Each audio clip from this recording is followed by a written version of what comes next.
बिस्मिल्लाहिर्रहमानिर्रहीम। अस्सलाम वालेकुम। आज 2 जून को जस्टिस काजी फ़ाइज़ ईसा साहब के केस की समाअत तवील ब्रेक के बाद हुई। अहम समाअत थी, उसका मुकम्मल अहवाल मैं आपके साथ शेयर करूँगा। और आज का दिन इसलिए भी इम्पॉर्टेंट था कि आज वफाकी हुकूमत की जानिब से, इमरान खान हुकूमत की जानिब से उनके वकील फ़रोग़ नसीम जो हैं वो पेश हुए। और इसलिए इम्पॉर्टेंट था कि इससे पहले जस्टिस काजी फ़ाइज़ साहब की हमायत में हमने देखा कि तमाम वकला तंजीमें उनके साथ, तमाम पॉलिटिकल पार्टीज़ उनके साथ, पीपल्स पार्टी के भी उनके हमायत में बयानात, बिलावल के भी बयानात, नून लीग के भी बयानात, सारी सियासी जमातों के उनके हक़ में बयानात, हमारे जो लिबरल एक सो कॉल्ड लिबरल तबका है वो सब भी उनके साथ खड़े थे। तमाम वकला तंजीमें उनकी जानिब से कोई 10 से 12 वकील जस्टिस काजी फ़ाइज़ ईसा की हमायत में पेश हुए और जजेस के भी सवाल बहुत इंपॉर्टेंट थे। और इसलिए आज की समाअत जो है वो बहुत इंपॉर्टेंट थी कि देखते हैं कि फ़रोग़ नसीम साहब कैसे इन सब चीज़ों का सामना करते हैं। और ये इसी तरह ही होता है जैसे आपसे पहले खेलने वाली टीम जो है वो इतना स्कोर कर दे और आप अपनी टीम की तरफ से वाहिद खिलाड़ी हों जिसके ऊपर पूरी टीम डिपेंड कर रही हो कि इसी के खेलने पे या मैच जीतेंगे या हार जाएंगे।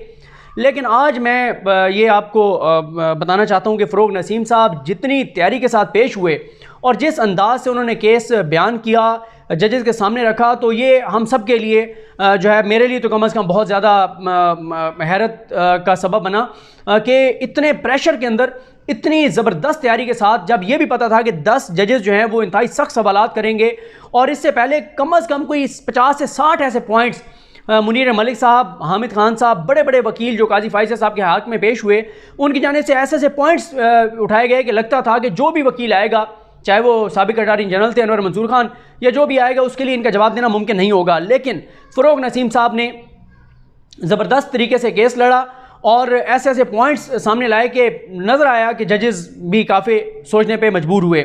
फ़ाइज़ साहब ने फ़रोग़ नसीम साहब के भी आज उनके पेश होने पर एतराज़ किया था। अगर आप पहले दिन से देखें फ़ाइज़ साहब का केस, तो फ़ाइज़ साहब ने जितने लोग इस केस में इन्वॉल्व हैं किसी को नहीं बख्शा। हर एक के ऊपर इल्ज़ामात, प्राइम मिनिस्टर पे भी इल्ज़ामात, सदर पाकिस्तान पे भी इल्ज़ामात, अटॉर्नी जनरल पे भी इल्ज़ामात, फ़रोग़ नसीम साहब पे भी इल्ज़ामात, एसिड रिकवरी यूनिट पे भी इल्ज़ामात, शहजाद अकबर पे भी इल्ज़ामात, सब पे उन्होंने इल्ज़ामात लगाए हैं। उन्होंने रजिस्ट्रार सुप्रीम कोर्ट पे इल्ज़ामात, सुप्रीम जुडिशल काउंसिल पर इल्ज़ामात, सब पे इल्ज़ामात लगाए। और आज उनके वकील की भरपूर कोशिश थी कि फ़रोग़ नसीम साहब जो हैं वो दलाइल ना दें। और उस वक्त तो बहुत से लोगों को समझ नहीं आई होगी जब वो ये दलाइल दे रहे थे, या कल काजी फ़ाइज़ साहब की जितनी सख्त ज़बान में उनका एतराज़ की दरख्वास्त जमा कराई गई कि फ़रोग़ नसीम केस ना लड़ें, तो उस वक्त शायद समझ नहीं आ रही थी। लेकिन आज जब फ़रोग़ नसीम साहब ने केस अपना लड़ा और सामने रखा जजेस के, तो फिर अंदाज़ा हुआ कि यही वजह थी कि फ़रोग़ नसीम साहब को रोकने की कोशिश की गई और की जाएगी कि ये केस ना लड़ सकें, क्योंकि मैं बहुत ज़बरदस्त अंदाज़ में उन्होंने बहरहाल केस लड़ा है। फ़रोग़ नसीम साहब जो हैं उन्होंने जब आज आए, पहले क्योंकि मैं तो 15 मिनट लेट हुआ, तो मैंने इमरान वसीम साहब और दोस्तों से, मोहसिन इजाज़ साहब से, उन दोस्तों से पूछा बाकियों से कि पहले क्या कार्रवाई हुई है। तो पहली कार्रवाई यही थी कि मुनीर मलिक साहब ने एतराज़ किया। फ़रोग़ नसीम साहब ने कहा कि अटॉर्नी जनरल पाकिस्तान जो है वो जो सर्टिफिकेट कहा जा रहा है वो सर्टिफिकेट जमा करा चुके हैं, और अब ये कहा गया है कि वफाकी हुकूमत का भी जवाब जो मंजूरी है कि फ़रोग़ नसीम वफाक की नुमाइंदगी करें वो पेश की जाए। और उसके बाद जजेस ने कहा कि हम इस पर फैसला करेंगे। लेकिन उमर बंदियाल साहब ने यह ज़रूर कहा मुनीर मलिक एडवोकेट साहब को कि आप इन चीज़ों में ना पड़ें, आप केस को चलने दें, आगे फिर गर्मियों की छुट्टियाँ शुरू हो जाएंगी, तो हम इस केस को जो है वो ख़त्म करना चाहते हैं। और जब फ़रोग़ नसीम साहब ने बात शुरू की तो फ़रोग़ नसीम साहब ने कहा जी मैं पहले तो उस लैंग्वेज पे बात करना चाहता हूँ जो काजी फ़ाइज़ साहब ने मेरे ख़िलाफ़ इस्तेमाल की है, जो उन्होंने एतराज़ उठाया है मेरे ऊपर। तो उस पर उमर बंदियाल साहब और फैसल अरब साहब ने कहा कि आप इन चीज़ों को छोड़ दें, आप अपना केस जो है वो मेरिट के ऊपर बयान करें, आप अपने दलाइल शुरू करें। मैं आपको आगे चल के बताऊंगा कि आखिरी 10 मिनट बहुत इंपॉर्टेंट थे जब फ़रोग़ नसीम साहब ने वो अहम डॉक्यूमेंट जो लंदन जायदादों के सबूत हैं वो जब अदालत में रखे। उसके बाद भी सूरत हाल काफ़ी चेंज हुई। उसके ऊपर तो खैर हुकूमत के ऊपर, हुकूमती इदारों के ऊपर, हुकूमती कारकर्दगी के ऊपर और इस केस में कारकर्दगी के ऊपर बहुत सवालात उठाए गए, उस पर हम आते हैं। फ़रोग़ नसीम साहब ने जब दलाइल का आगाज़ किया तो उन्होंने कहा जी मैं 3 चीज़ों के ऊपर, मेन चीज़ें हैं जिन 3 चीज़ों की मैंने अदालत को असिस्ट करना है, उन 3 चीज़ों पे मैंने अदालत को बताना है। उन्होंने कहा एक तो आर्टिकल 209 है और मैं उसके हवाले से बताऊंगा, जजेस के कोड ऑफ कंडक्ट के हवाले से बताऊंगा, और सुप्रीम जुडिशल काउंसिल के प्रोसीजर ऑफ इंक्वायरी जो है 2005 उसके ऊपर मैं अदालत को जो है वो आगाह करूंगा। फ़रोग़ नसीम साहब ने सबसे पहला जो पॉइंट अदालत के सामने रखा वो ये था कि जब जज मोहतरम काजी फ़ाइज़ ईसा साहब इस बात का एतराफ़ कर चुके हैं कि ये जायदादें मेरी बीवी की, मेरे बच्चों की हैं, तो फिर ये बातें सानवी हो जाती हैं, पीछे रह जाती हैं कि सर्विलेंस की गई, ये किया गया, वो किया गया, जब जज साहब खुद जो हैं वो एतराफ़ कर चुके हैं। फ़ारूक नसीम साहब ने कहा कि जज साहब जो हैं जब वो एतराफ़ कर चुके हैं, अब उस एतराफ़ के बाद हमारा काम ख़त्म हो गया है। अब जज साहब पे बर्डन ऑफ प्रूफ है, जज साहब को साबित करना है कि ये पैसे कैसे कमाए गए, कैसे बाहर भिजवाए गए, इसकी मनी ट्रेल जज साहब को देनी है। फ़ारूक नसीम साहब ने कहा कि जज साहब का जब से ये केस शुरू हुआ है, जज साहब ने हर तरह की बात की है, हर किसी पे इल्ज़ामात लगाए, सब कुछ किया है, लेकिन अगर एक काम जज साहब ने नहीं किया तो वो ये नहीं किया कि जज साहब मनी ट्रेल दे देते। और उन्होंने कहा कि हमारा केस जो है वो टैक्स का केस नहीं है, मिसकंडक्ट का केस है। और उन्होंने कहा फ़ारूक नसीम साहब ने कि अगर जस्टिस काजी फ़ाइज़ ईसा सुप्रीम जुडिशल काउंसिल को मनी ट्रेल नहीं दे सकते तो ये मिसकंडक्ट होगा, क्योंकि अब वो जो है वो एतराफ़ कर चुके हैं अपने असासों और जायदादों की। फिर मुनीब अख्तर साहब ने जब वो ये सारा केस बयान कर रहे थे तो एक मौके पे मुनीब अख्तर साहब ने कहा कि आप जो चीज़ें सामने रख रहे हैं ये उससे मुख्तलिफ लग रही हैं जो आपने रेफरेंस में जिन चीज़ों को बुनियाद बनाया है। लेकिन फ़ारूक नसीम साहब ने कहा कि वो हर एक सवाल का जवाब देंगे, अदालत को मुतमईन करेंगे। फ़ारूक नसीम साहब ने कहा, उन्होंने कहा कि फ़ाइज़ ईसा साहब बाकी हर किसी पे एतराज़ उठा रहे हैं, हर बात कर रहे हैं, तो वो मुंह पे मारे मनी ट्रेल कहें, ये मनी ट्रेल, ये लो सवाल उठा रहे हो तुम लोग मेरे असासों जायदादों पे, ये मेरे बीवी बच्चों के असासों जायदादें हैं और उनकी जो है वो असासों जायदादें जो हैं उनकी, ये उनका मनी ट्रेल है और बात ख़त्म हो जाएगी। मंसूर अली शाह साहब और याहिया अफरीदी साहब की जानिब से बात की गई। मंसूर अली शाह साहब ने कहा कि अगर मेरा बेटा जायदाद खरीदता है तो मैं किस कानून के तहत पाबंद हूँ कि मैं उसका जवाब दे हूँ या मैं उसको डिक्लेयर करूँ। याहिया अफरीदी साहब ने भी कहा कि क्या ये किसी भी बच्चे के बारे में होगा, ये जो डिपेंडेंट हैं, बीवी अगर डिपेंडेंट है उनके हवाले से होगा। तो इस पर उन्होंने कहा, फ़ारूक नसीम साहब साथ साथ जवाब देते गए। देखें, ये अच्छे वकील की निशानी होती है कि वो जजेस को जब वो सवाल करते हैं फ़ौरन जवाब देता है और इरिटेट नहीं करता जजेस को, गुस्से में नहीं आता, और बड़े अच्छे तरीके से आज उन्होंने हर सवाल का जवाब दिया और जो सवाल आता था फ़ौरन उसका जवाब देते थे और बड़े धीमे से लहजे में, अंदाज में, जैसे उनका है भी सही। आज के दिन अगर आप मुझसे पूछेंगे तो मैं 100 में से 100 नंबर दूंगा फ़ारूक नसीम साहब को, जिस तरह से उन्होंने केस लड़ा। कल उनकी कारकर्दगी कैसी होती है कुछ नहीं कहा जा सकता। अगर कल उनकी कारकर्दगी हमें अच्छी नहीं नज़र आएगी, हम कहेंगे कि उनकी इस चीज़ पे जो है वो तैयारी नहीं थी। फिर फ़ारूक नसीम साहब ने एक बहुत ही इंपॉर्टेंट सवाल उठाया और एक नुक्ता उठाया, एक दलील दी अपने दलाइल में। उन्होंने कहा कि जस्टिस काजी फ़ाइज़ ईसा साहब का जब हमने रेफरेंस भिजवाया, रेफरेंस सुप्रीम जुडिशल काउंसिल के पास गया, उन्होंने पहले उनको इब्तदाई तौर पर एक नोटिस जारी किया, उनका जवाब लिया, उसके बाद फिर उन्होंने शोकाज नोटिस जारी किया। उन्होंने कहा कि शोकाज नोटिस जारी होने से पहले जस्टिस काजी फ़ाइज़ ईसा ने उस रेफरेंस को चैलेंज नहीं किया था। अब जब शोकाज नोटिस जारी हो चुका है तो रेफरेंस मैच्योर हो चुका है,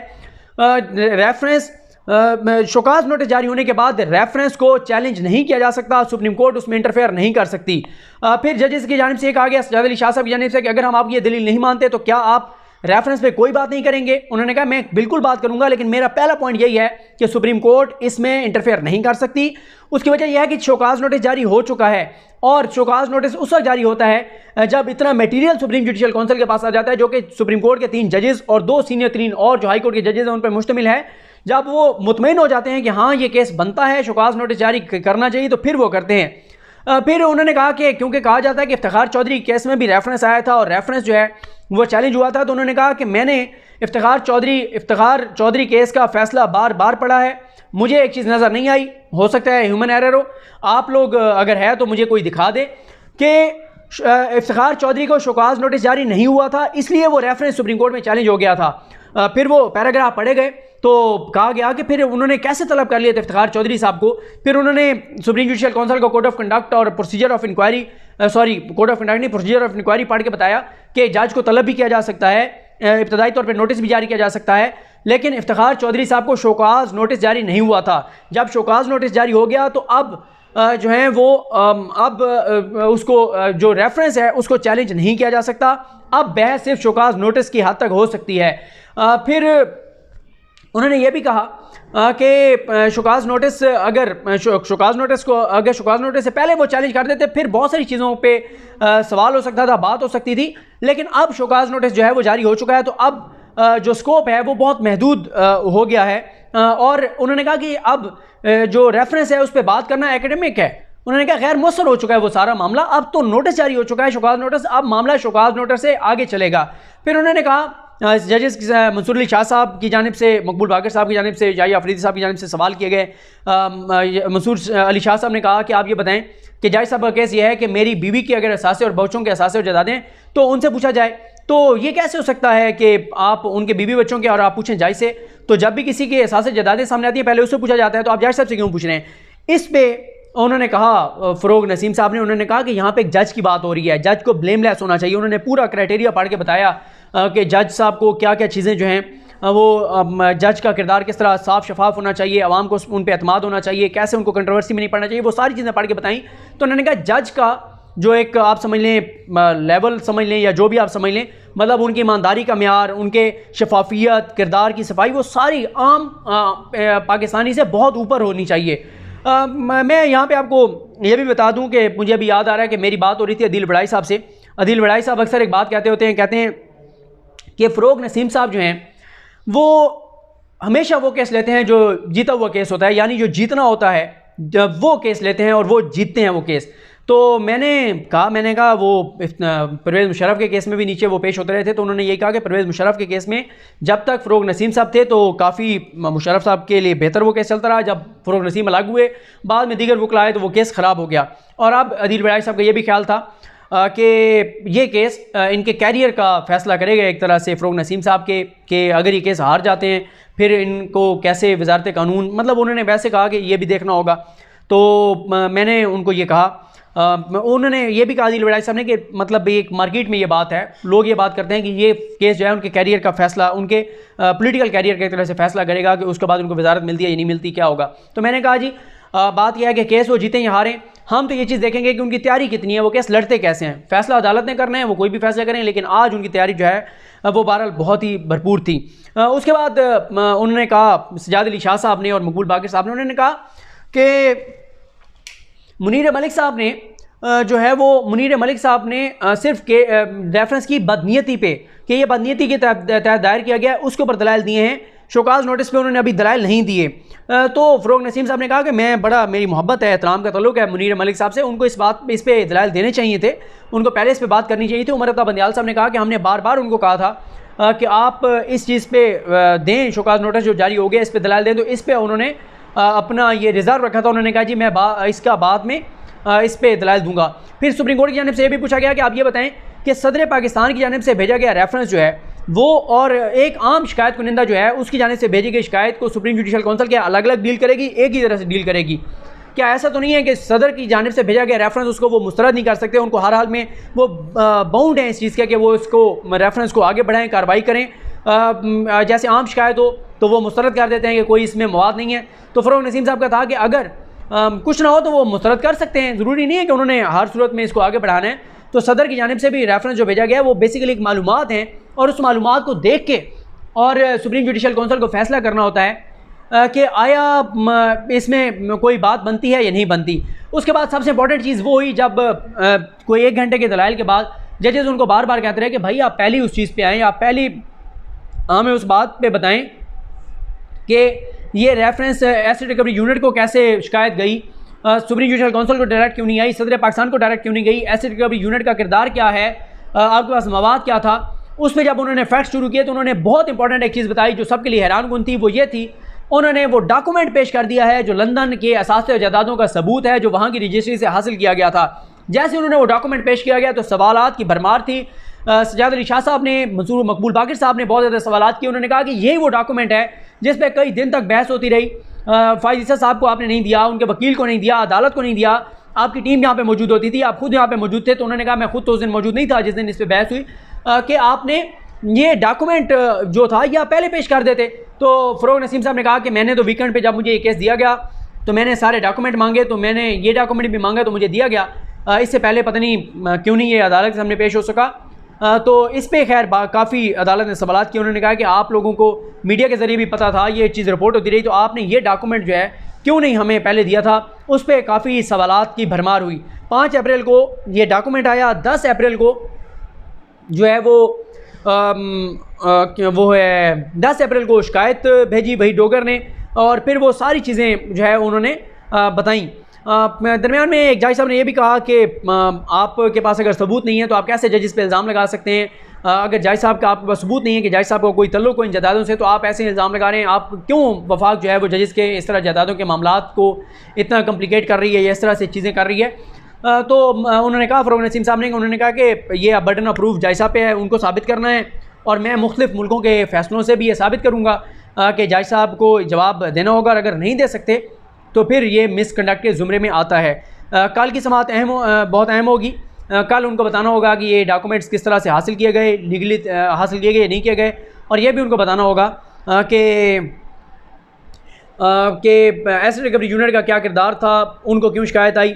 और आज जो है फ़रोग़ नसीम साहब के साथ उनकी लीगल टीम और जो हुकूमती टीम है, शहजाद अकबर साहब, अटॉर्नी जनरल पाकिस्तान खालिद जावेद खान साहब, मलिका बुखारी साहिबा और वो गोंदल साहब, मुझे सॉरी उनका नाम भूल रहा है, गोंदल साहब का, वो गोंदल साहब जो हैं वो अभी पेश हुए, और उनके साथ जो मतलब ज़ाहिर है हुकूमत की जानिब से ये टीम थी जो कि पेश हुई। अटॉर्नी जनरल ऑफिस से आमिर रहमान साहब और बाकी भी लोग जो हैं वहाँ पर मौजूद थे।